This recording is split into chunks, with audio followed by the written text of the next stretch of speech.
Welcome to the online masterclass, Adapting Europe's Cultural Heritage to a Rapidly Warming World, Climate Change Policy and Practice for Heritage Professionals. My name is Andrew Potts, and I have the pleasure of being the moderator for this 90-minute course. I'm the Heritage and Climate Action Advisor for Europa Nostra, and I also serve as the coordinator of the Heritage Adapts to Climate Alliance, HACA, that you'll hear a bit more about later in the session. Today's masterclass is being offered in the framework of the European Cultural Heritage Agora, which is a network project carried out by Europa Nostra and funded by the Creative Europe program of the EU.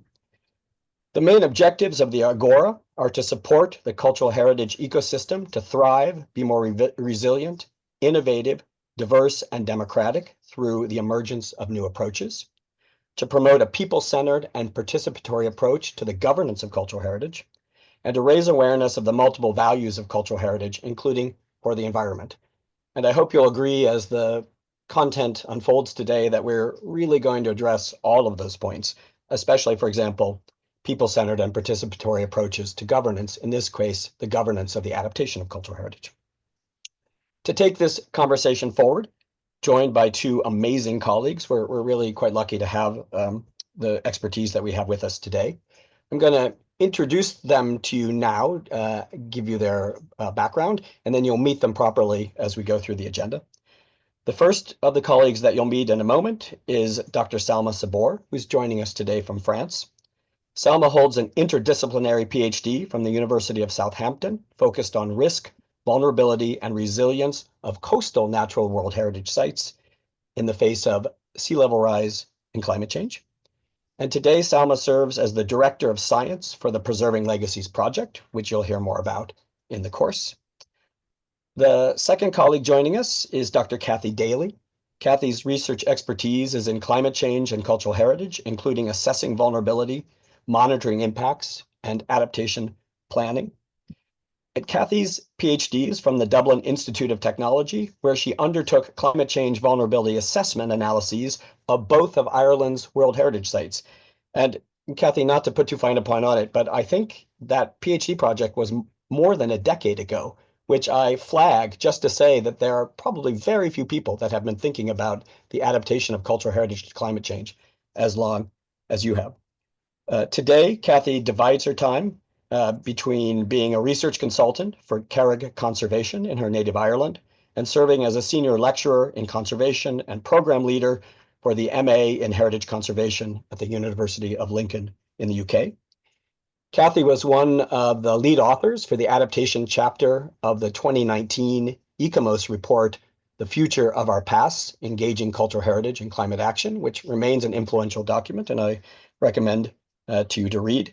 And today, Cathy serves as a researcher and author of Ireland's climate change adaptation sectoral plan for built and archaeological heritage. And you'll hear much more later about Cathy's work advising the Irish government on climate change and cultural heritage. So thank you to Salma and Cathy for joining us today, and you'll enjoy hearing them, I know. We only have 90 minutes together, and today's topic, it's a big one. So I just wanted to share with you very briefly how we decided to design the class, what to include and focus on.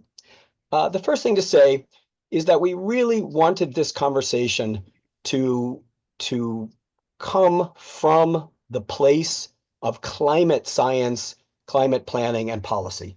I think there can be a tendency for the discussion of adapting cultural heritage to climate change to occur in a bit of a cultural heritage bubble, with cultural heritage colleagues talking to each other about adaptation. And that's understandable, in part because we often don't get much attention from our colleagues in the environment and climate world. But it's really, in our opinion, quite important that the adaptation of cultural heritage, that this discourse be located in the broader context of climate science policy and planning. So we're going to endeavor today to have more of a discussion about cultural heritage in a climate change context than a discussion about climate change in a cultural heritage context. The second thing to say is that we are going to try to locate European practice on adapting cultural heritage, to locate that practice within the broader international context of work on adapting cultural heritage to climate change. Climate change is a global phenomenon. There's exemplary work being done on this topic around the globe. There are increasingly international policy and finance frameworks for adapting cultural heritage that are relevant, including in Europe. And so we'll try to do some benchmarking and some concordance between European practice and what we see around the world. The last point I want to make before diving into our core presentations is just to note about a few caveats about the scope of today's course. So humans have already changed the climate, and we're changing it more, and we have to adapt to the climate change we've already caused, and that's what we're going to talk about today, climate change adaptation.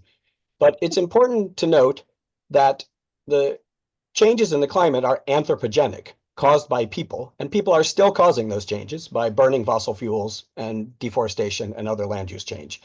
And how bad the impacts of climate change get, how much adaptation we have to do, depends in part on how much or little we succeed in doing in reducing greenhouse gas emissions. The World Meteorological Organization says that we're on track to 3 degrees of global warming, which will be catastrophic. There are many, many heritage sites in Europe that cannot be adapted in situ, conventionally speaking, to the impacts of 3 degrees of global warming. So for sure, if you're interested in the safeguarding of Europe's cultural heritage, then you need to be interested in decarbonization and greenhouse gas reduction, because for many sites in the long run, that's the best way to protect them. So I just want to make that observation. The second observation I want to make is that today we're mostly going to talk about strategies for adapting cultural heritage, mostly heritage sites, but to some extent cultural practices, to climate change. But there's another piece of this topic, which is the role of culture and heritage in broader societal and territorial adaptation.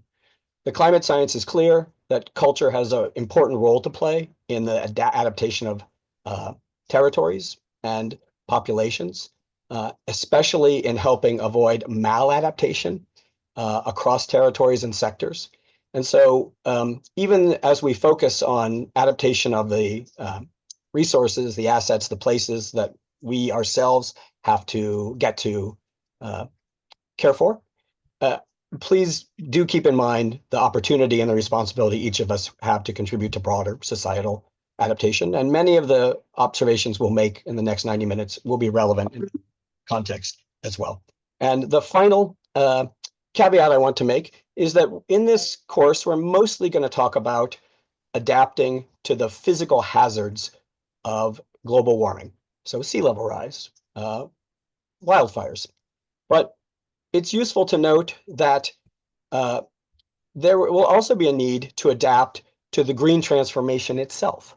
So the response to climate change involves unprecedented changes in economy, society, land use, customs, habits, and those will impact culture and heritage as well.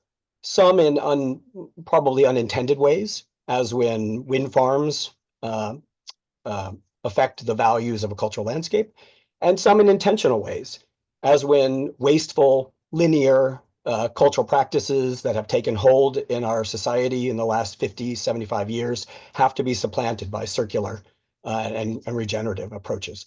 But there will be disruption and impact to cultural heritage from the green transformation itself. And that's another dimension of adaptation, focusing on looking for win-win strategies, emphasizing co-benefits, and being smart about trade-offs.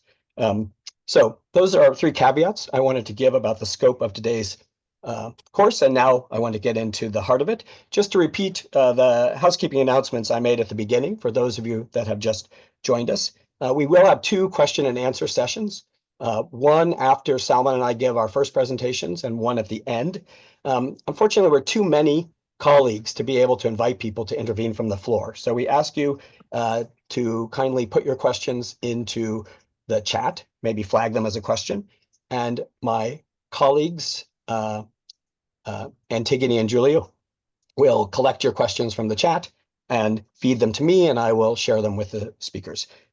So we hope you do have questions, but please share them via the chat. You will have seen a note that the masterclass is being recorded, so I just remind you of that. And thank you again for your interest in this topic, for your passion for cultural heritage, and for engaging with the climate adaptation question. And so now with that, I'm very happy to give the floor to my colleague, Dr. Sabour, whom you heard about a moment ago. I think Salma will be sharing her screen.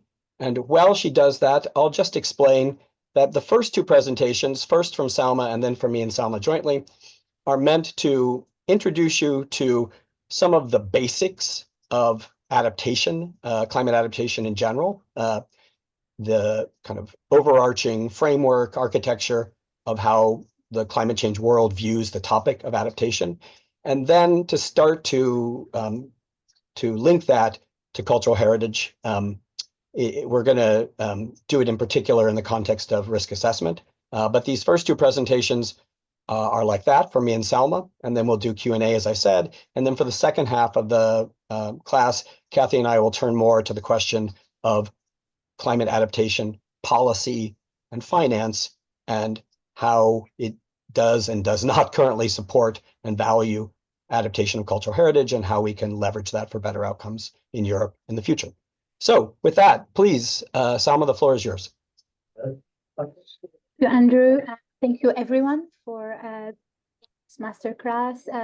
For me, it's a privilege to be sharing with you our experience in preserving legacies and the learnings that we are getting from the ground, working with local communities and trying to support locally led approaches in the diverse landscapes and heritage places. And this first part of the presentation will be about adaptation cycles and adaptation, and how can we think about the different elements and aspects of adaptation through a plural knowledge lens. So when you think about adaptation, I think one of the key elements that we have today is that traditionally this cycle has been shaped by the combination of scientific methodologies, but also priorities of funding agencies, and influenced by political considerations. So sometimes when you hear we are only concentrated on science, actually it's not just the science, because it's all the context where science is created. And most of the time also adaptation in Europe, but also around the world, is linked to what international funders, development organizations have decided in their strategies. And most of the time, it was prioritizing their agendas, who are relying heavily on Western scientific knowledge, which is not always valid even for Europe or for North America. Like we're acknowledging more and more today that this approach has sometimes overlooked local knowledges and local communities and change makers, which is actually today very crucial to effective adaptation. We are observing today that most of climate change adaptation are maladaptive, and if you look at the latest IPCC reports, in all sectors, we are not adapting effectively because our adaptation process is not accounting for plural knowledge systems. So when you look at the adaptation cycle, even if here indigenous knowledge is not and can be actually also valid in the European context, but the idea is going through these four key elements of adaptation, which is the first, impact, vulnerability, and risk assessments that acknowledge human responses at present or in the future, planning for adaptation, implementing it, and monitoring and evaluating, and then learning and coming back into this cycle. And the idea is, how can we integrate different knowledge, expertise, going towards interdisciplinarity in thinking about how do we adapt, from incremental adaptation to transformational adaptation, what needs to be transformed and what can adapt incrementally. So the idea here is going through these different elements of adaptation and trying to look at, like, what does it mean, a locally led approach for these aspects of adaptation, and also exploring some examples in Europe that have tried to really take a locally led approach to that. So when we think about impact, vulnerability, and risk assessments, the scientific data and framework are invaluable, but local knowledge provides unique insight into ecosystems, weather patterns, historical changes that sometimes even the best satellite images can't provide us. For example, if you think about rural communities in various European regions, they have deep ecological traditional knowledge. They understand their ecosystems in different ways than when you're a scientist and you're not actually living in the place. And also acknowledging that risk is subjective. It's about perceptions, it's about how people relate to it. And we can't do a risk assessment without acknowledging perceptions and how people connect to that. And also to connect that to what Andrew was saying in relation to, we can't adapt all heritage in a 3 degrees world, and we need to prioritize. And prioritization goes from a value-based approach and values of who and heritage of who, and including local communities and including all communities in making these decisions is key to prioritize what is meaningful for local communities. One example of projects in Europe is the Adapt Northern Heritage Project that is finished now, but that was linking different countries, different heritage places in Iceland, Ireland, Norway, Russia, Scotland, and Sweden. And these projects have really established interdisciplinary networks for local knowledge and allows different local communities from different places to share their knowledge, to share their values, and to share how they think climate change adaptation for heritage should look like. It's really empowered local communities and authorities in heritage management to work together and provided spaces for integrating diverse local perspective in risk assessments. And it's exemplified in a European context, a locally led approach to assessing and addressing climate risk for heritage places, emphasizing community involvement. In relation to planning, when we think about planning adaptation, so it's this process of thinking, what are we gonna do? What strategies are we going to take? Taking a locally led approach ensures that strategies that we are taking are culturally appropriate, and also they can actually revitalize values that are not existing anymore. And traditional practices in agriculture, for example, water management in Europe have proven to be resilient to many climate variability. And this can be integrated into management. And there are now examples of groups of people who are trying to do that, of community-led planning for adaptation and implementing of adaptation, like in Sardinia in Spain, where there is experience of revival of ancient agroforestry techniques. It's called silvopasture, which is actually breathing new life into the island's rural economy. And it's a form of grazing livestock, often goats, and their chestnuts and oak trees, cultivating crops like alfalfa among the trees, and utilizing natural forests as a grazing space. And this didn't exist for a while, and now people are revitalizing and planning, thinking about these like new strategies.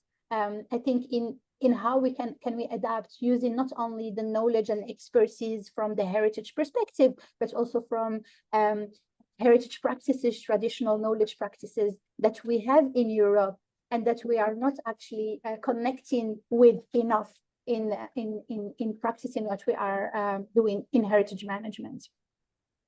When we go to implementation, it's the core of the adaptation process. So it's really understanding risk, understanding how our responses now are changing the impacts, thinking about strategies and now implementing them. And when you think about locally led implementation, I think it's really empowering communities to take ownership of adaptation initiatives and take ownership of heritage places and co-manage these places, because heritage is so linked to the people and to the communities that it's very complex to manage this from a higher level when we are in a context where we know that a lot of what we value might transform through disappearing or changing forms and values. So locally led approaches in that is really strengthening decision making and action with communities to increase the likelihood of success while building actually long-term capacity. And community-driven projects exist everywhere in Europe, and implementing projects at a local level for heritage happen like at really small scale heritage places. But there is one example of a project that was called ROC, Regeneration and Optimization of Cultural Heritage in Creative and Knowledge Cities. And this project, even if it was not primarily focused on climate change, it addresses some aspects related to sustainability, urban development, and directly contributing to climate change adaptation. And I think this is another key importance, is that climate change adaptation needs to be thought about holistically. We can't just take the heritage place without the context and its vulnerabilities. It needs to be more holistic thinking and connecting with different authorities, different communities. But one of the key things in this project is that they implemented really innovative solution for urban sustainability by integrating management plans that were locally led by communities and heritage managers. And finally, for the last step, which is one of the most important, is monitoring, evaluating, and learning from that, because adaptation is a process, risk assessment is a process, it's something that we'll continue. We're never getting to one solution that will resolve everything. It's actually a process that can become part of the values in the climate change context. In the monitoring and evaluation phase, I think local knowledge can provide nuanced understanding of projects' impacts, and not like just one perspective of what am I doing, how it is impacting. And this really can avoid maladaptation, because monitoring is key to actually see and observe if there are red flags for an adaptive process to kind of like adjust it and change it. And a practical example of that is Climate for Culture project, which I think you might be aware of, which focused on developing tools, methods to assess climate change impacts, but mostly emphasizing community engagement in monitoring change and adaptation. We need as many perspectives in seeing what are the impacts of these processes that we are implementing and co-implementing with communities. There are other initiatives that are kind of like can support, or actually are not can support in adaptation planning and locally led initiatives like Copernicus for Cultural Heritage, who leverage the Copernicus Earth observation to support cultural heritage preservation and management. And I think allowing as many people to have access to these opportunities and to learn how to use GIS, Geographical Information System, use monitoring places, using the satellite images is a gift, because in many different places around the world, we don't have access to this type of detailed images. So it's really an invitation, I think, from science to engage with the heritage sector and start this like conversation and co-creation of knowledge that is in this heritage climate space.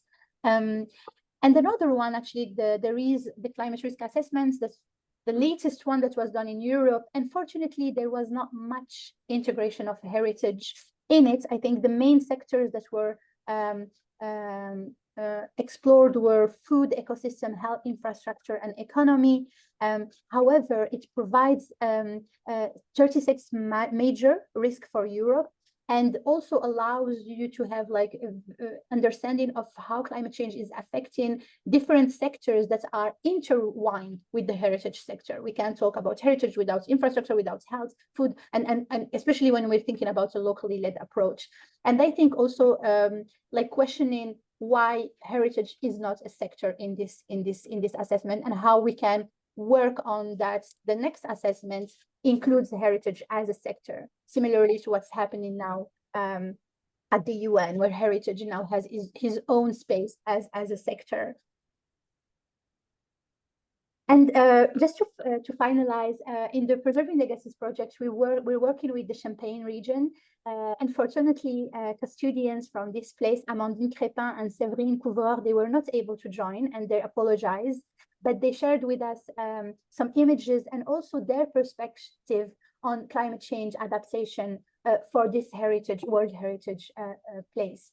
And these are just some pictures, like for people who are not used to the Champagne region, to show you a little bit the variety of heritage values and attributes that it has.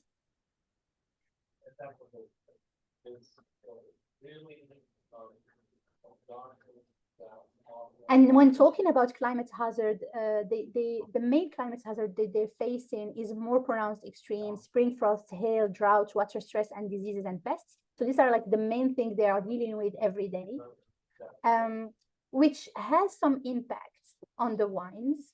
So there is some impact, but surprisingly, the wines in general, they love stress. Like the more stressed they are, the more the wine, the champagne is stronger. And there's like a whole traditional knowledge system on how to stress the wines.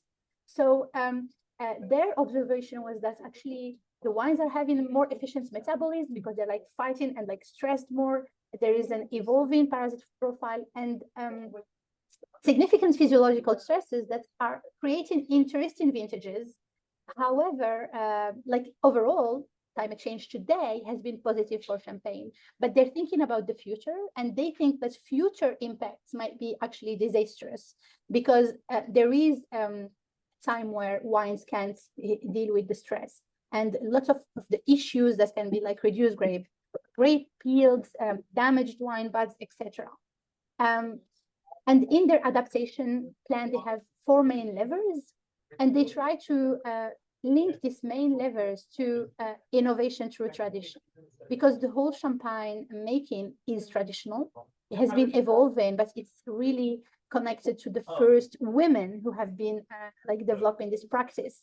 And I think they are working on bringing back and reviving traditional practices in the way they are dealing with climate change impacts and preparing for future climate change impacts in the Champagne region. Thank you. This was a little bit an overview of adaptation, locally led adaptation in Europe, and giving you some example of projects that are leading the space of locally led risk assessment and adaptation. Thank you for listening. Okay, thank you very much, Salma. And if you have questions about anything Salma said, kindly put them in the chat. And after this next presentation, we'll come and take some of your questions from the chat. We have a huge diversity of experience levels with colleagues with us today. Some are experts in adaptation and some are considering the topic for the first time. Especially for those newer to the topic, I just want to reiterate at a high level a key point of Salma's presentation, and that is that in the world of adaptation science, adaptation policy, not specific to cultural heritage, but across all sectors and levels, adaptation science generally presents the idea of adaptation as having 4 dimensions. 4 dimensions that are sometimes called a cycle because they're cyclical, and sometimes they're given the super fancy name, the iterative adaptation cycle, which sounds like something I just made up, but it's actually quite a common term used in adaptation world. And in fact, the UN requires each country to make a national adaptation plan, and it tells those countries to organize their plan in accordance with the iterative adaptation cycle. And so just a reminder, Salma just went through this, the 4 dimensions of the cycle are: first, risk assessment; second, adaptation planning; third, adaptation implementation; and fourth, monitoring, evaluation, and learning from what you've done, and then repeat. And so Salma tried to give you a brief overview of those 4 dimensions of the iterative adaptation cycle and start to link them to cultural heritage. Although, as I said, those 4 dimensions are very much generally applicable to all types of adaptation. So now, having established this kind of general framework, which we did not make up, which is we've taken from prevailing discourse about adaptation. We now want to go deeper in trying to show how this work links to the adaptation of cultural heritage in particular. And what we decided to do was pick one of the 4 dimensions.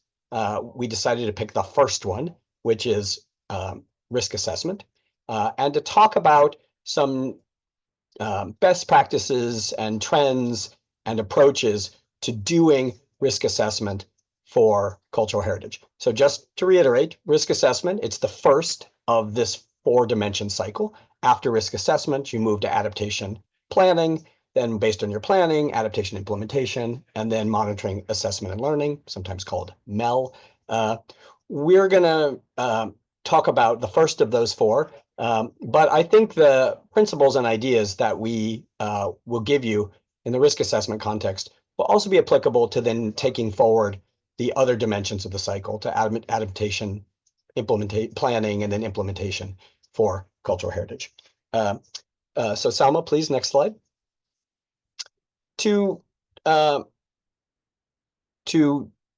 make this presentation, where we're going to try to give you some sort of emerging better practices and trends that we see in doing risk assessment for cultural heritage, we're drawing on the learnings of a project that Salma already referred to called Preserving Legacies. And on the slide, you see some details about Preserving Legacies. It's a project funded by the National Geographic Society in the United States. It's a partnership between ICOMOS and the Climate Heritage Network. It really aims to identify sites around the world, including in Europe, that are doing locally led climate adaptation for heritage places, to support those sites, to scale up their work, to take insights from those local communities' work, and to share those insights around the world so more and more sites can start doing adaptation work for heritage places that they care for.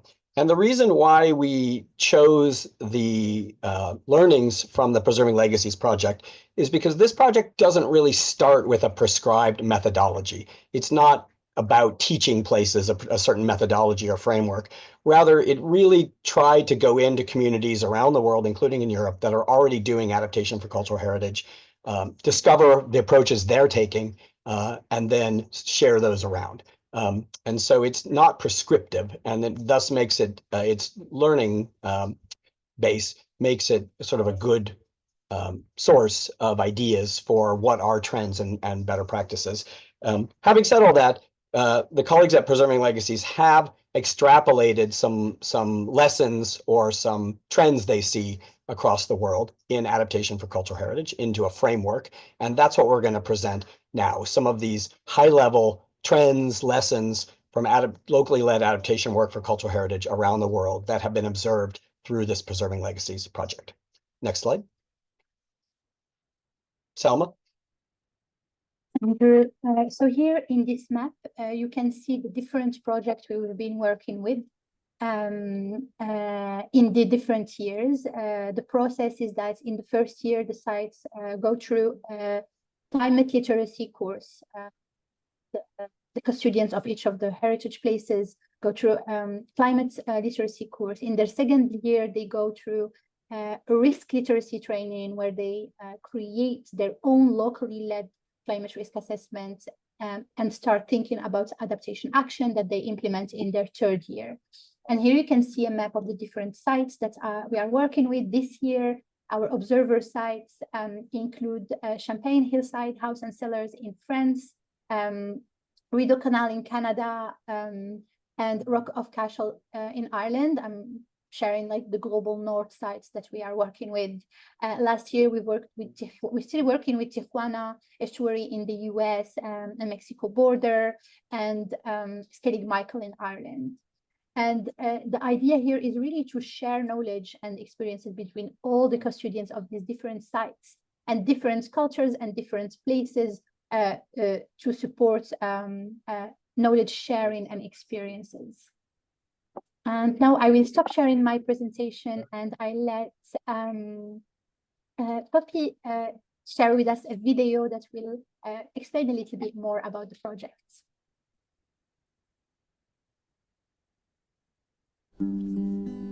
climate change doesn't just jeopardize our future, it threatens our past. As warming temperatures transform landscapes and intensify extreme weather, our places of cultural significance are at risk. If we don't act now, we could lose our histories, generational wisdom, and traditions, the anchors of culture-based economies, of local livelihoods, and the keys to our resilience as individuals and a species. That's where Preserving Legacies comes in. We're on a mission to empower every community with the scientific knowledge and technical training to protect their places of cultural significance from the impacts of climate change.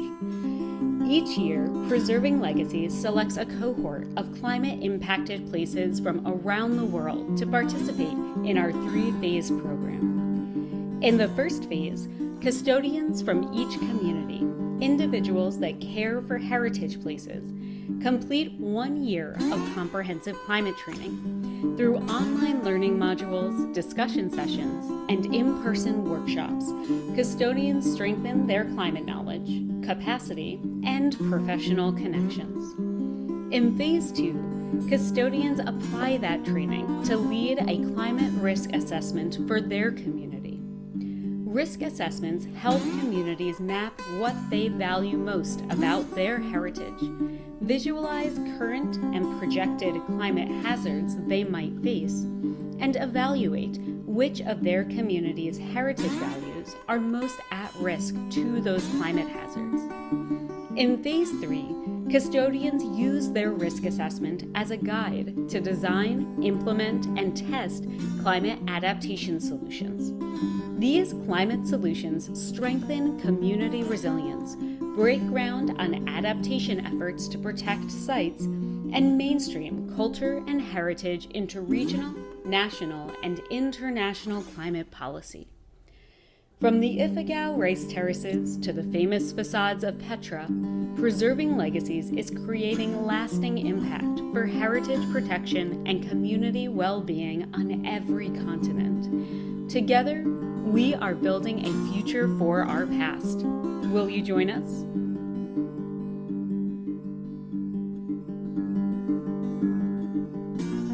I'll share my screen, and Andrew, you can continue the presentation. Yeah. Thank you.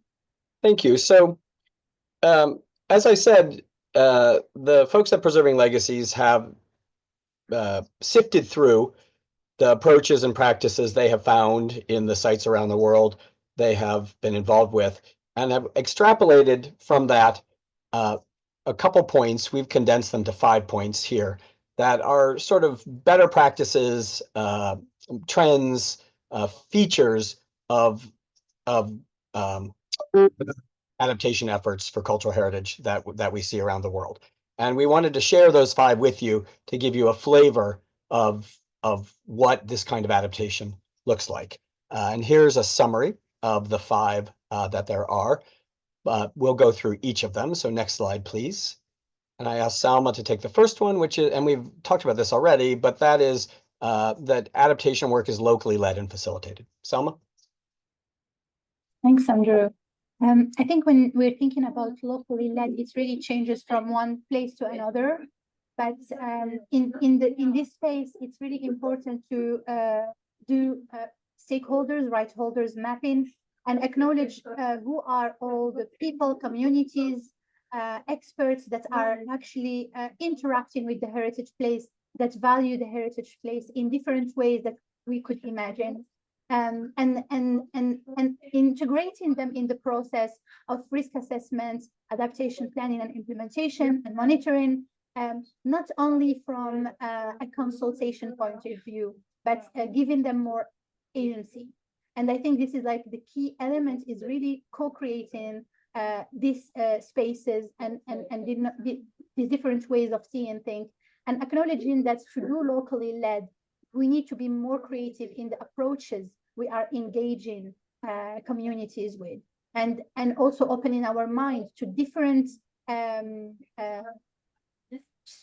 responses we will receive, and different ways we might change our project, change our objectives. in the locally led process. So it's the challenges of locally led is that even if we have a clear idea of where the project is going, locally led can really change that, and we need to kind of like be prepared to that from an open mind perspective and engaging everyone in an equitable way. The second trend that we want to highlight is that adaptation work for heritage does not assume or place a hierarchy on values or assume that existing inventories represent a complete picture of a community's heritage. So some of us are responsible for the care of a specific site, and obviously that's our focus. But for those taking a broader territorial or community scale approach, where do you start? Which elements of heritage, which monuments, which elements of intangible heritage should be the beneficiaries of all this attention of risk assessment and adaptation planning? And what we find a better practice to be is not to assume that an expert compiled list of monuments is a complete picture of a community's heritage, that through community engagement, values mapping, emerges a better picture, a fuller picture of what the community considers to be their heritage. And this fuller list of heritage is the best place to start in terms of then prioritizing in the territory what heritage will be the beneficiary of adaptation action. And I want to just comment briefly on the picture you see, which is the Mount Arun Shrine in Jordan. This is a shrine to the prophet Aaron from the Bible, the brother of Moses. This little shrine, it looks quite historic, doesn't it? Like a monument. It sits on the edge of the Petra National Archaeological Park in Jordan. But this shrine is not a part of the OUV of the Petra archaeological site, which focuses on ancient Nabatean heritage. It's really vernacular or local heritage. So if you got the OUV statement of the Petra World Heritage Site, this shrine would not appear on it. It's more of an interest to the local people that live in Wadi Musa, which is the town adjacent to Petra. But when you ask the people of Wadi Musa what heritage they would like to see to be the beneficiary of adaptation planning, they might as easily tell you the Aaron Shrine than some of the archaeology, more famous, globally famous archaeology found in the park. So it just is an example of what happens when you start by asking people what heritage would they like to prioritize in adaptation efforts. Next slide. A third point that we make is that this kind of approach to adaptation for cultural heritage uses a values-based approach, understanding that assessing climate risk to heritage values can be different but related to assessing risk to heritage fabric and attributes. So I think there's a real impulse to go in and immediately start to look at the physicality of the site, the fabric, the stone, the bricks. But sometimes this crowds out attention to the heritage values which are inscribed on the site and which sometimes require different attention than the mere material science interventions. And you can see that a bit in this picture, which is a World Heritage Site in the United States, the Statue of Liberty, pretty famous. It was the impact of climate change related damage through Superstorm Sandy, a storm whose unprecedented strength is attributable to climate change. So, of course, there is an immediate need to do repair work to the stones of the Statue of Liberty. But you might ask, why is the Statue of Liberty a World Heritage Site? What is the value it's inscribed for? It's actually inscribed as a testament to the power of human migration and immigration and the relationship of migration and immigration to issues of peace, justice, freedom from slavery.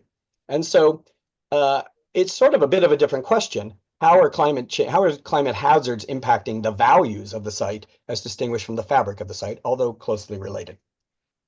Next slide.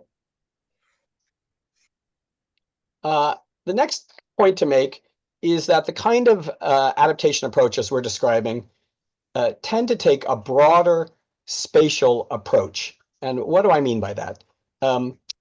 Particularly for managers of sites, there can be a push to focus in the risk assessment and adaptation planning exclusively on a monument that's in prescribed boundaries of a protected area. And what we're talking about here is acknowledging that climate impacts are not restricted to the boundaries of a heritage site.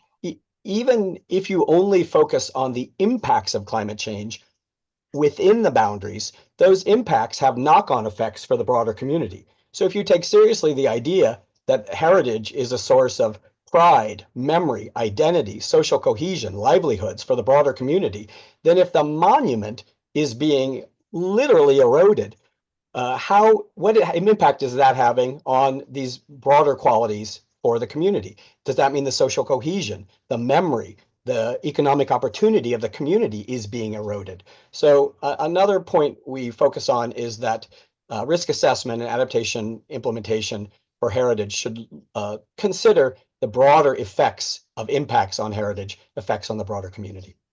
Next slide. Salma? Yes, I will share a little bit the importance of science-based through a plural knowledge lens.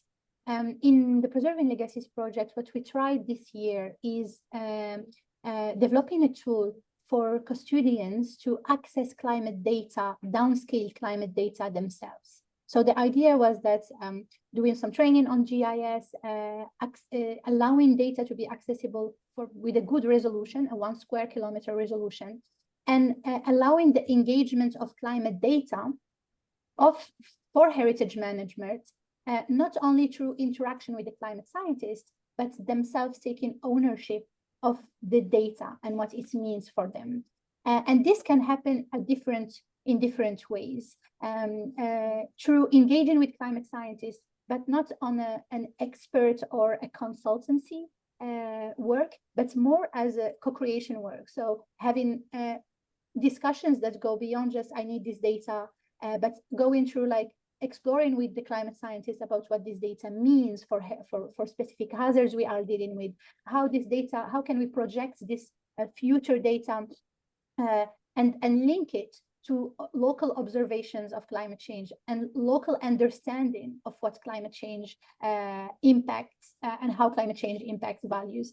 And I think it's really important to not think about it as just like an exchange, but more as a co-creation of knowledge and trying to have more spaces where climate scientists and heritage practitioners, managers, professionals are speaking the same language and agreeing on some specific in the language that allows this communication, because this communication needs to happen more easily and not in a kind of like from time to time getting data and using it, because this is one of the issues that leads to maladaptation, is just taking data on without grasping the deep meaning of it. And this work was amazing because it allows us actually to explore hazards, vulnerabilities, exposure responses, and also to do future thinking in ways we didn't expect it. We were not doing just future thinking in relation to hazards, but we were doing future thinking in relation to social, ecological, economical realities and futures that are possible for the communities.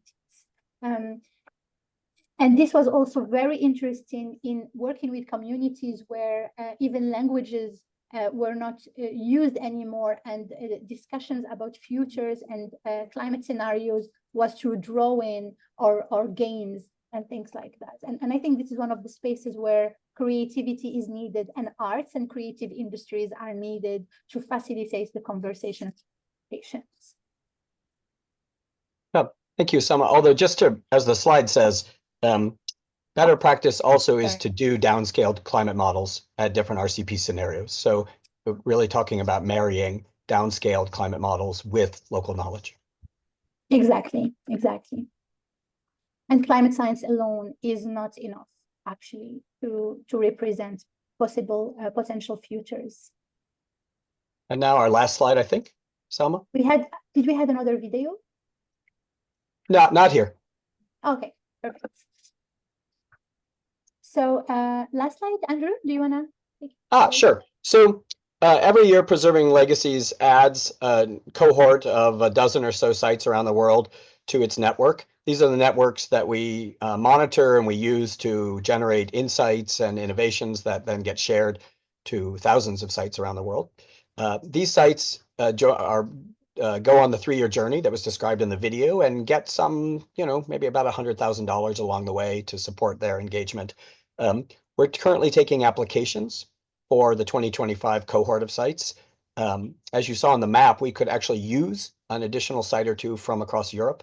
So I strongly encourage you to follow the link, the QR code, and to consider applying to join the 2025 cohort of Preserving Legacies. The application is closing in early January, so enough time, but don't delay. Okay, I think we can take the PowerPoint down now, and we have time for a few questions. I talked too long and succeeded in getting us off track on the agenda, but I think we can take 3 questions now, and then maybe we'll have time at the end to pick up a few more. And Salma, I'll pose these to you, but Cathy, please feel free to join in if you have something that you would like to say. Salma, here's a question from Roselle. It says, what kind of tools do you use to map stakeholders and rights holders to make sure you map out and engage the people that you need to engage? For this question, I'm going to be brief. There's different tools that exist actually that you can use. The first one is the Enhancing Our Heritage Toolkit 2.0 from ICRAM, who also have guidelines on how to engage different managers, stakeholders, and right holders.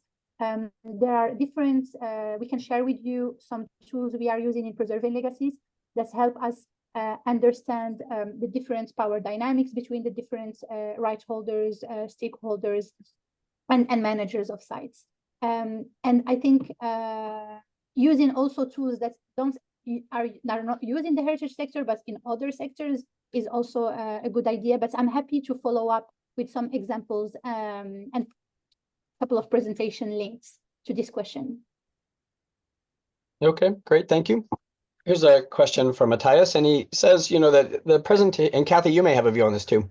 He says that the presentation talked about values, and the questioner observes, in his opinion, the need to go beyond attention to physical fabric, presumably to values, but observes that this sort of runs into some conventional heritage practice and methodology that is not so much, that is very much focused on fabric. So how do you bring this attention to values if you're in a place where conventional practice and policy is very, very much focused on fabric only? Do you want me to say something? Yeah, if you have an opinion, Cathy, please. I don't have I mean, I agree. It's a problem. I just, from experience, it's not just from a policy perspective, it tends to be about how these areas of society are governed. So I'll talk later about the heritage plan that, in arts and culture come under a different department. So it wasn't within the scope of our plan. So you have these kind of silos in public the way places are administered. But what I will say is that although it's not technically in the plan, it is in the plan because everybody always ends up talking about it. So it comes in regardless because you can't actually separate, culture from cultural sites. It doesn't work. But yeah, I agree. It's an issue. Yeah, thank you, Cathy. And last question, Salma, I'll give this to you from Sylvia. How could communication and knowledge transfer between climate scientists and heritage professionals be better improved? I think through first agreeing that we are talking about the same things, like what risk and hazards and impacts mean for heritage practitioners is really different from what it means to climate scientists, and agreeing on a common terminology and glossary of terms when we're talking about things, because I think this is like the first barrier, is we're already speaking different languages. And the second one is acknowledging that in both spaces, there's so much to co-create together. Like acknowledging that climate scientists are not scary and heritage managers are not scary from like different perspectives, because we can have a fear of talking to other sectors. And also being a little bit more interested to the climate science as well, just exploring it a little bit more. And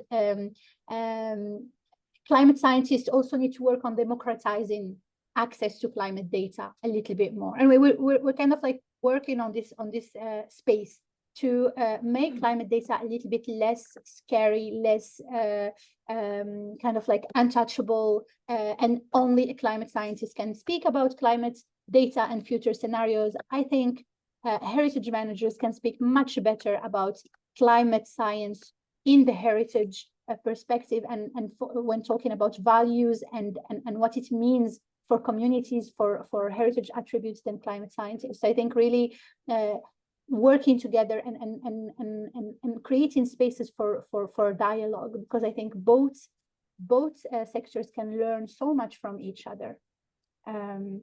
Especially when we're talking about the intangible aspects of heritage, that is very difficult to measure when you talk in the climate science space. And also, finally, the fact that the climate science alone is not sufficient to do any risk assessment or any adaptation planning, and that you need like all the integration of the other knowledge systems, from expertise, heritage expertise, communities' perceptions, to actually have a holistic view. I hope that's helpful. Thank you, Salma. There are some other questions in the chat, and we'll try to, if we have time, to pick up a few of those in the second Q&A session at the end. But we're going to move now to the second half of our program and switch gears and talk a bit now about building climate policy and finance support. So climate policy and climate finance support for adapting cultural heritage. And just to preface the section, I'll say this. We've been focusing on the importance of locally led adaptation, and adaptation that comes out of the communities and the stakeholders and those that care for the heritage in question. But locally led doesn't mean locally siloed, locally abandoned and left to the local people's own efforts alone. There is a large, elaborate network web of climate plans at local, regional, national, European, and international levels, of climate policies, of climate instruments, of climate finance. And this network of plans, policies, and finance are meant to support climate adaptation efforts. But unfortunately, too often, those plans omit attention to cultural heritage. So the work of heritage managers to adapt their sites, the work of communities to adapt the heritage that they care for, isn't valorized in planning and policy or finance. So when you, of course, there is some cultural heritage money for adaptation, but there's much more adaptation money for adaptation. And so when cultural heritage projects compete for climate finance, often they're faced with a form that asks them to check a box for the sector they're from, transport, energy, agriculture, and there's no box for heritage. So they have to check that dreaded other box. And so the inattention to cultural heritage in climate planning, policy, and finance becomes a real barrier to scaling up and out adaptation work for cultural heritage. Makes it hard for many communities to dig into this work. And so we want to talk now about this question of how to better embed cultural heritage into adaptation planning, policy, and finance, so that we can better support locally led adaptation for cultural heritage. And to begin this conversation, we're going to start with a success story. I just sort of painted a grim picture that heritage is missing from a lot of adaptation planning and policy, which I think is true.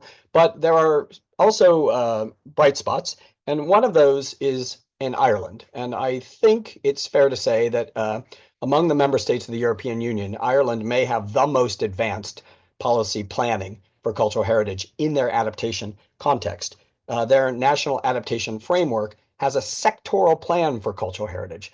So not just a stray reference to cultural heritage like some countries, but a sectoral plan on par with forestry or transport. And so it's in some ways really the gold standard. And we're lucky to have Cathy Daly with us, who was the advisor on the development of the Irish government's sectoral plan for built and archaeological heritage and the Irish National Adaptation Framework. So we've asked Cathy to speak on the topic of benefits of securing a heritage sectoral plan in your national adaptation framework and how this is played out in Ireland. Cathy, please, the floor is yours. Thank you so much, Andrew, for that build-up. I can't promise I'll live up to it, but let's see how we go. Right. So hopefully you can see my slides and they're in slideshow mode. Okay. Yes.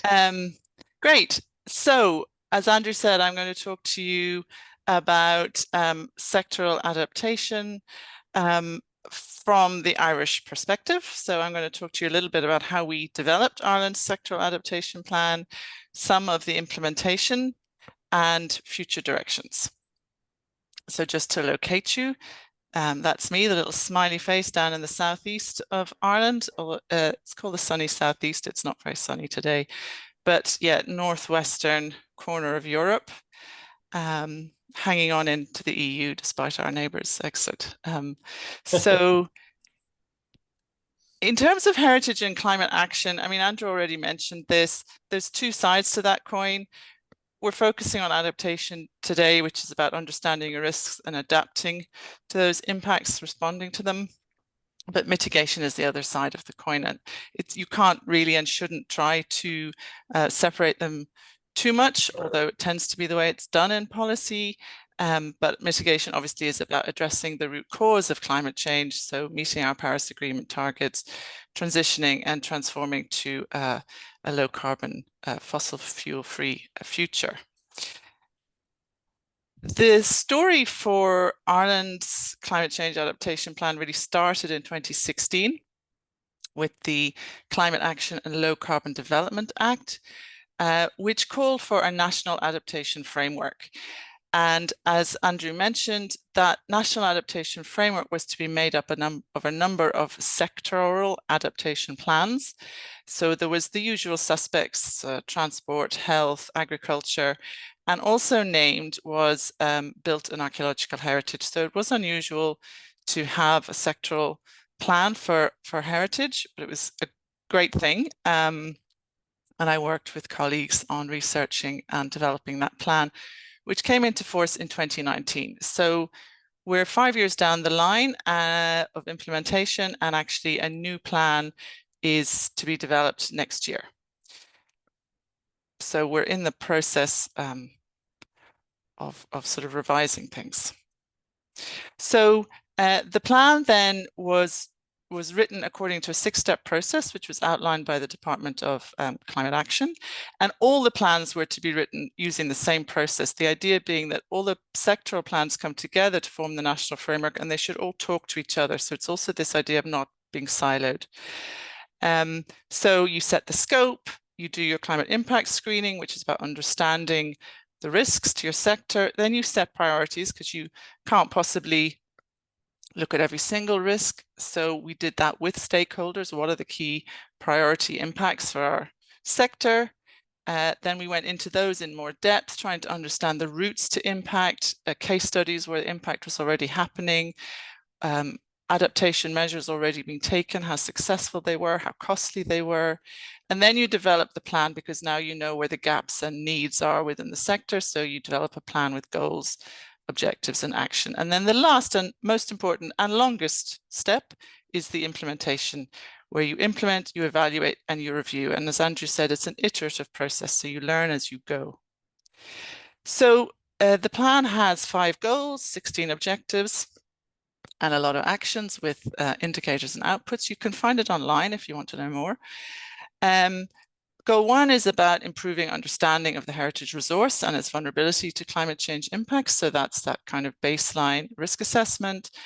Goal 2 is around developing and mainstreaming policies and plans for climate change. And this is about mainstreaming climate change into heritage plans and policies. But we were also very, very clear that we wanted to mainstream heritage into climate change plans and policies. Goal 3 is conserving Ireland's heritage for future generations. That's kind of what we do anyway, but we're thinking of how do we do that under a changed climatic future. So things like dealing with loss.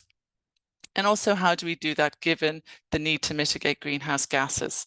So are there low carbon solutions, traditional materials, that kind of thing? Goal 4 is communicate and transfer knowledge. And that got a goal of its own because that is so important. The upskilling and outskilling, the communication from our sector to other sectors and so on. So there's a lot around training and dissemination of knowledge. And then goal 5 is that thing that you'll often hear when people talk about adaptation. You know, it's also about if there are any opportunities, we want to make the most of those. And so it's not that we think climate change is going to be brilliant for heritage, but we're looking for opportunities where they occur. Also in terms of saving resources, being more efficient by working with other sectors where we have common problems, and demonstrating the importance of cultural heritage for societal transformation. So we ended up with a national strategy informed by research leading to local actions. The strength of this whole process was the stakeholder engagement. We have, through the implementation period, approximately 10 meetings a year with stakeholders between working groups and plenaries. The policy was intended to be flexible, anticipatory, cross-cutting, and key thing in this early phase was to give leadership and provide a vision for the sector. The actions were stakeholder focused, because of uncertainty, win whatever, informed and supported by stakeholder knowledge and learning from experience. And of course, informed by data, scientific data from monitoring, data from research, and from communication with stakeholders. So that's the plan. And now I thought I'd just go into kind of implementation phase, but I'm not going to, you know, give you the full implementation of every action or anything, just some examples from the work that I've been involved with through Carrick Conservation. But this is just a tiny snapshot of the kinds of things that have been happening, either directly coming out of the plan or inspired by it because of our work with stakeholders. So one of the things that we kept hearing from stakeholders was we need guidance, we're not sure what to do. And local authorities, that's the county councils, are a key partner because they do a lot of activities on the ground. So we developed a climate adaptation guidance for local authorities to increase the resilience of heritage resources. It focused around the 9 priority impacts that are named within the climate change adaptation plan for the sector. And it was designed to be really, really kind of easy to get into. So it's just a series of kind of questions and tick boxes and then links through to other resources. So it's not a scary thing. It's a good kind of introduction to the topic. And next to each of those was a series of case studies which explained the, you know, just examples of how it had been done in other places. We also did a webinar, which was called Actioning Policy for Climate Change Adaptation for Heritage. This relates to what I said about policy and getting heritage into climate change policy. So again, local authorities were developing their climate action plans. And so we developed this webinar with 3 modules in it for the climate action officers in local authorities. So these are people who are coming in to develop climate action plans that have to consider all the many different things that local authorities deal with. And only one small one of those is heritage, and generally it gets ignored. So we went to them, we gave them an hour and a half where we told them how great heritage was, what it could do for them, why they should include it in their plan. And we even wrote out like sample actions. So I think that's a really important point, is that we don't sit and say how important heritage is and expect people to listen to us. We've got to make it easy for them to engage.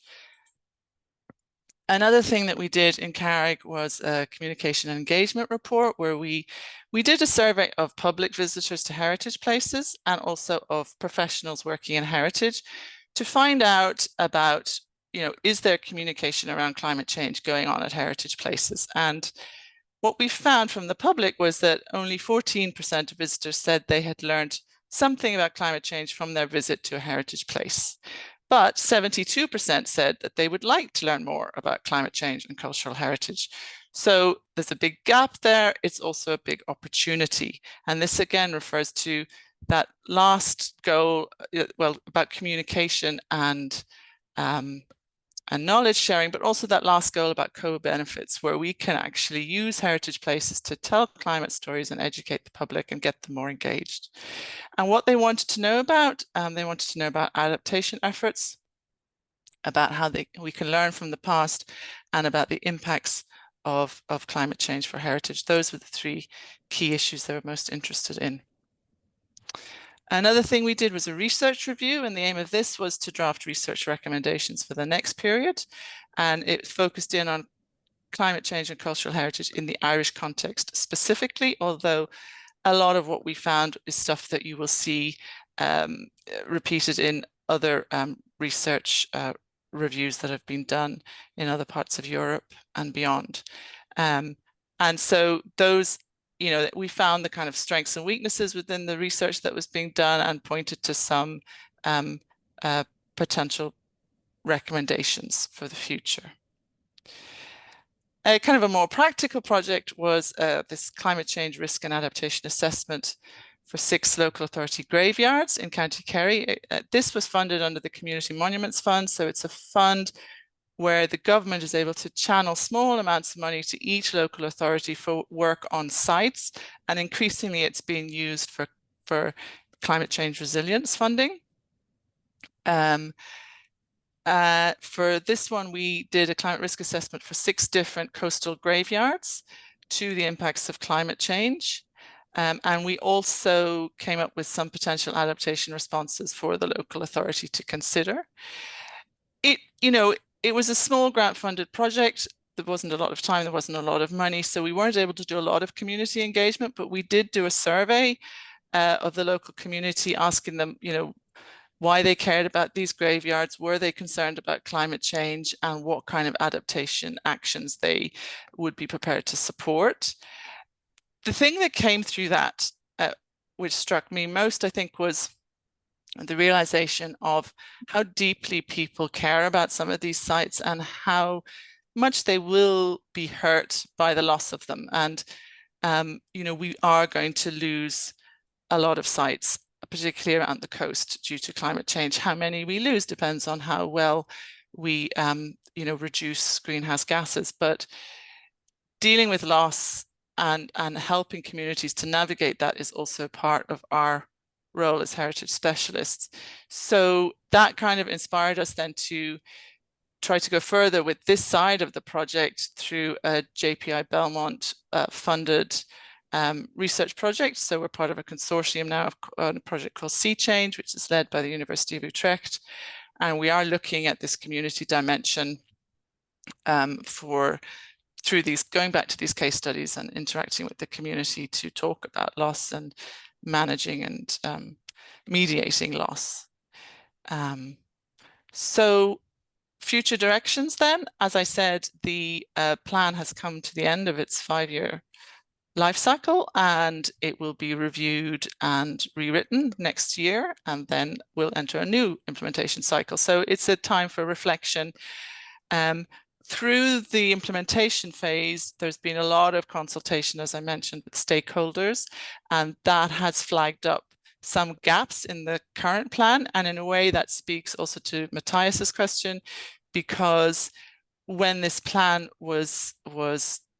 the scope was set up for this plan, it was built in archaeological heritage, and biodiversity has its own plan. So even when we were involved in drafting it, we kept saying, what about landscapes? And there was this feeling that maybe that's more natural heritage biodiversity. So there are sort of structural issues like that, but it's clear that the next plan will have more on cultural landscapes, because it's something that kept coming through from the stakeholders. Also more on movable heritage collections and artifacts, as well, obviously, as still looking at built and archaeological heritage. We want to do more cross-sectoral working. The idea of the sectoral adaptation plans is that they should speak to each other. It didn't happen so much, possibly because it was the first round as well, and everybody was writing them at the same time, and it was the first time anybody had done it. So hopefully in the next iteration, there will be much more joined up thinking about actions. We see natural partners with natural heritage, agriculture, tourism, and planning in particular, those sectors, but also lots of other sectors. Obviously, it's a cross-cutting issue of cultural heritage. Dissemination, the stakeholder working groups and all that has been really very useful. That's a massive and probably immeasurable impact of having an adaptation plan. But a comment from one of our stakeholders was that the dissemination needs to be further and faster. So it's also about going outwards from our sector. And again, stakeholders very much in favor of continuing and strengthening the linkage between adaptation and mitigation. We did have a number of actions in about mitigation in terms of retrofitting, sustainable practices, and so on. But they want more, and we agree with that. And then again, strengthening the linkages between the sectoral and the local plans. So that's this kind of horizontal and vertical integration, and emphasizing more about the co-benefits as well. So all of that, plus everything else in the new plan, that's the idea. So thank you for listening. Please get in contact if you'd like to know more. And I do have some references to some of what I've talked about, so I can hand those on to be disseminated. Thank you. Great, thank you, Cathy. Brilliant and really inspiring. Now the final presentation of our session, and then we'll end with some Q&A. This final segment was going to use a video, but Beppe, I think I will not show the video just to preserve time for Q&A. So let me share my screen as I will give this final one.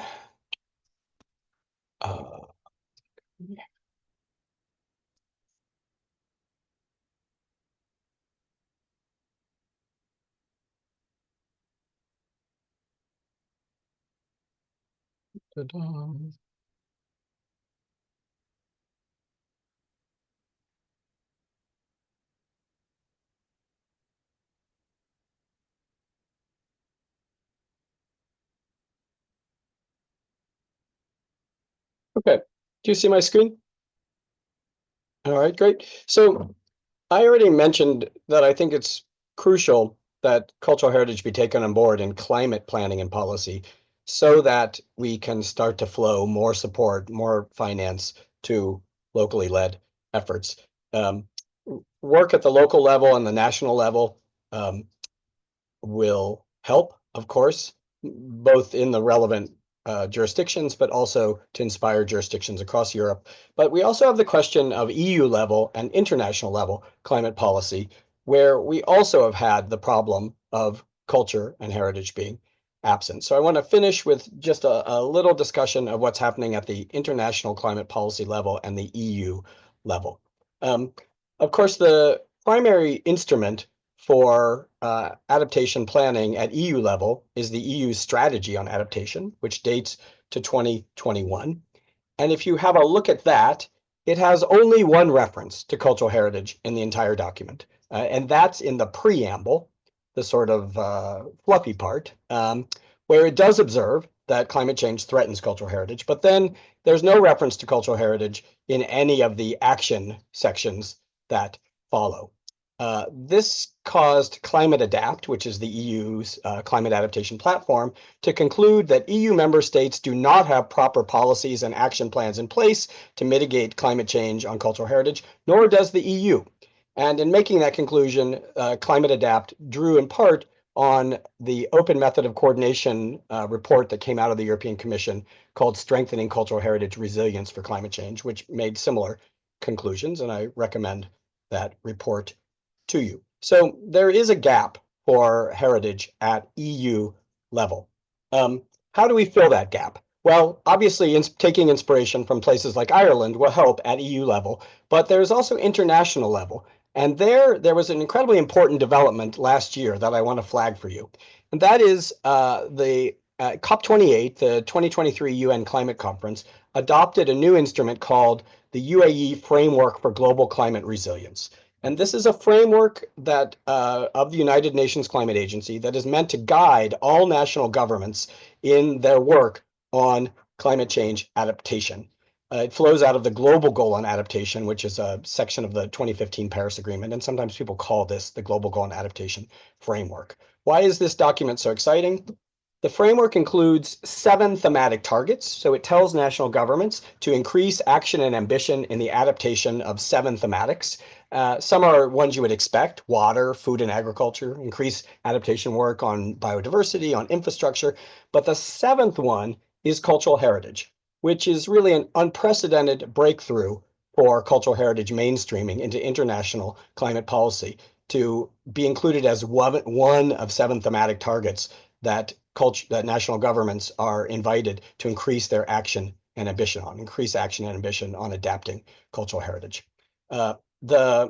Here's the precise wording of the cultural heritage thematic target. The citation is 9G. It's target 9G of the framework. And it says that by 2030, national governments should enhance their ambition and adaptation to protect cultural heritage from the impacts of climate-related risks by developing adaptive strategies for preserving cultural practices and heritage sites, so tangible and intangible, and by designing climate-resilient infrastructure guided by traditional knowledge. That second one is quite an innovative idea.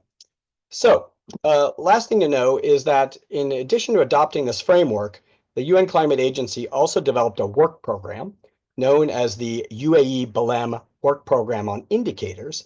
And the idea of this work program is to develop metrics for measuring progress on adaptation for each of the targets, including metrics for measuring progress on the adaptation of heritage sites and cultural practices, which the UN will now recommend that national governments adopt at national level. So we very much in cultural heritage expect that countries will begin moving to conform their national adaptation policies to this international framework. And we got an amazing signal of that last week at the 2024 UN Climate Conference, COP29, in Baku, Azerbaijan, when Brazil announced its new nationally determined contribution. These are national climate plans that have to be filed by every country every 5 years with the UN. All countries have to submit new ones next year in 2025. But because Brazil is hosting next year's COP30 in Belém in November of 2025, Brazil wanted to sort of show off, and they said, oh, we've already finished our new national plan, the 5-year plan that's due next year. And in the adaptation section, they announced new national adaptation objectives for Brazil, which include as Objective 8, protecting cultural heritage and preserving cultural practices and heritage sites against climate-related risks, almost verbatim taken from the global framework. And so this just makes the point that we very much expect to see countries and regions conforming their national plans to the international standard. That is our hope. Now, to bring us back to Europe, sorry, I lost my there we go. This is the EU's current nationally determined contribution. So remember, I just showed you the brand new Brazilian one that now makes protection of cultural heritage a national objective in conformance with the 2023 Global Framework on Adaptation of the UN. The EU's NDC, it predates all of this, although it's not old, it's from 2023. The EU NDC has 0 references to cultural heritage, absolutely none, 0. Not even a throwaway reference in the preamble. So there's a huge opportunity in Europe for us to encourage at EU level and at member state levels the updating of national adaptation strategies, national adaptation plans, and the EU's adaptation strategy and NDC to now conform to the new global goal on adaptation. And to help with this work, the Climate Heritage Network partnered with ICOMOS and the Preserving Legacies Project to launch an initiative called HACA, the Heritage Adapts to Climate Alliance. And the idea of HACA is to network together people that are looking for ways to leverage the new global goal on adaptation to improve the treatment of cultural heritage in their local, regional, national, and EU level adaptation plans and policies. going to skip. I did have a video, which I'm going to skip. If I can, wants me to show you this video.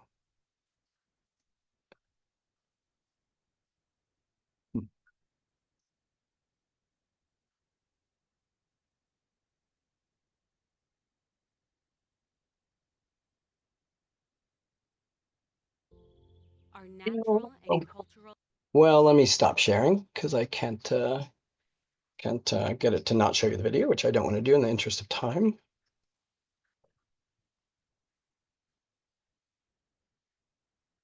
Okay, so if you Google HACA, Heritage Adapts to Climate Alliance, you'll find a link where you can sign up to join. But at international level, HACA will be working to make sure that the cultural heritage thematic gets due attention in the operationalization of the global framework.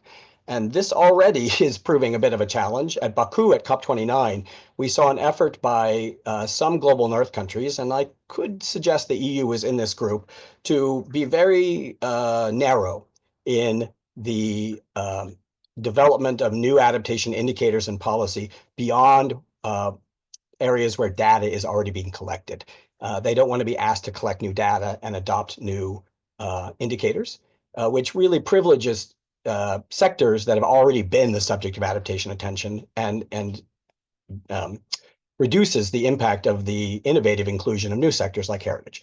So we really have to push at EU level for the EU to support the operationalization of the cultural heritage thematic in the global goal, DG Klima, but then to leverage the international framework to press EU and member states to conform by elevating attention to cultural heritage in their national adaptation strategies and plans. So that is the idea of HACA, and you'd be very welcome to join us over there. Also to note that increasingly we think adaptation finance will be linked to the thematic priorities of the global framework. And so the inclusion of heritage as a thematic priority should also begin to open new channels of adaptation finance or locally led cultural heritage adaptation projects, we hope. So we would be very happy to have you join us at HACA. And I'm going to stop there. We're at time, but with your indulgence, I know some of you may have to leave, but I'm going to take the liberty of extending our session by 5 minutes so that we can take a few questions that have accumulated in the chat. One of the questions that came in earlier that I want to go back to ask about managing expectations in stakeholder engagement and in facilitating community-led processes. There are probably limits to how many voices can be satisfied and listened to and to these outcomes. And so the question is, and Cathy and Salma, both of you are free to answer this, how do you manage the expectation of local stakeholders and rights holders that the outcomes will be to their liking? Cathy, please go ahead. I answered in the chat. And there's a follow-up question on that, Andrew, that is very interesting as well. I mean, it's just about communication. I guess I don't have a solution for that.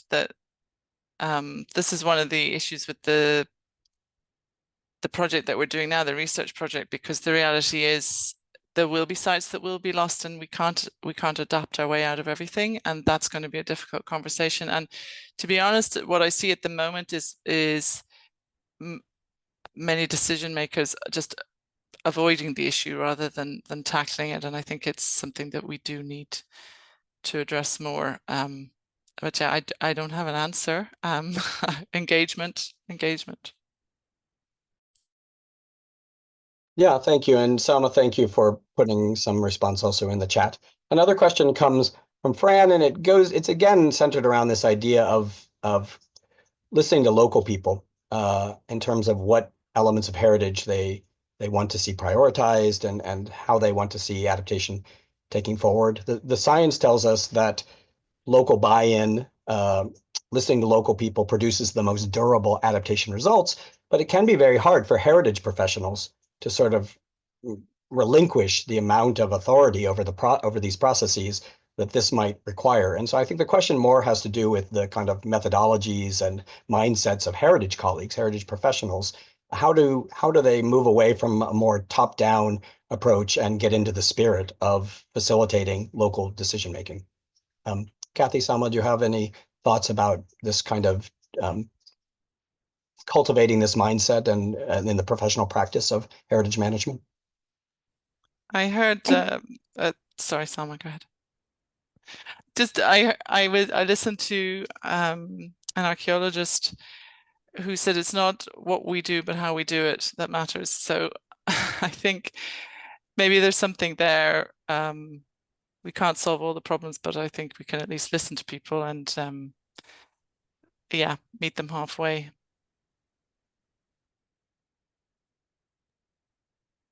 I agree with that, and I would add, like in our experiences with the, observing heritage managers working with local communities and changing a little bit their perspective is also about, I think, really embracing that we need to deconstruct and reconstruct many things in the way we perceive heritage management. And I think this question of like also thinking about it in a multi-generational timeline and thinking about like in 100 years, what do we want to keep as a heritage for, this generation we will never meet, and maybe, learning from local knowledge systems and traditional indigenous knowledge system who have this like really long-term thinking, because we're acknowledging that like short-time planning management is actually never solving problems and sometimes creating more issues. And I think also embracing this long-term thinking on preservation, conservation, heritage management, but like thinking about generations and generations ahead, I think can be helpful in acknowledging what we prioritize. Thank you, Salma. And final question before we close, and Cathy, I think I'll throw this to you. What one or two policies at county or national level are the most helpful? What's the lowest hanging fruit? Where would you start in terms of beyond having a national policy at local or regional level? What are some of the most useful policy development efforts that could be taken next?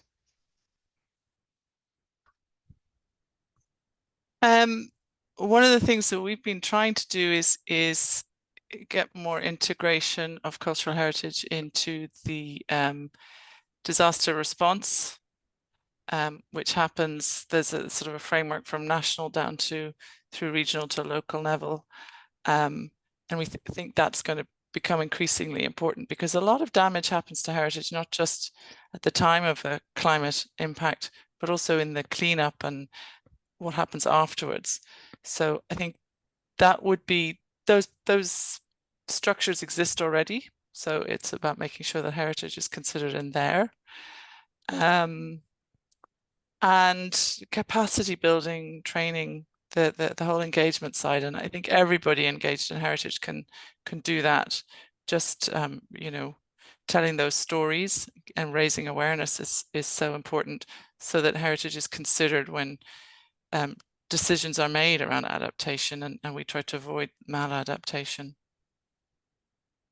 Yeah, thank you, Cathy. And I love the example you gave earlier of heritage training for county, for regional adaptation officers that even included giving them some suggested actions that they could take. I think that's brilliant. So with that, we've come to the end of our time, plus a few minutes. Thank you for enduring my sketchy time management. I want to thank you so very much for joining us. If we missed your question, especially if you were asking for resources or links, we will try to follow up by email with you. I think also the recording of this session will be available later on the Europa Nostra webpage, and so you can recur to it there and share it. I want to thank Europa Nostra and the Creative Europe program for sponsoring this Agora Masterclass, and mostly, and I want to thank our excellent expert speakers. Thank you, Salma, Cathy. And then lastly, and foremost, I want to thank each of you for your interest in being a part of the solution and the response to this defining challenge of our time, climate change. So thank you very much for joining us, for your time and attention, and enjoy the rest of your day.